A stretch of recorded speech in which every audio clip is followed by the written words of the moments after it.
দর্শক, আপনারা সবাই অবগত আছেন বিশিষ্ট আইনজীবী জনাব ব্যারিস্টার আব্দুর রাজ্জাক সাহেব ইন্তেকাল করেছেন। আমরা প্রথমত আল্লাহ রাব্বুল আলামিনের কাছে দোয়া করি আল্লাহ যেন তাকে জান্নাতবাসী করেন।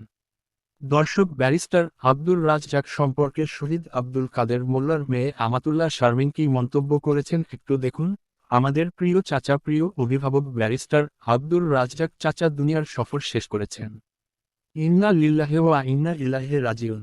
আব্বুর জন্য তার পেরেশানি, অসুস্থ থেকেও রাত দিন পরিশ্রম, মামলা চলাকালীন সময়ে সবার মনে থাকার কথা।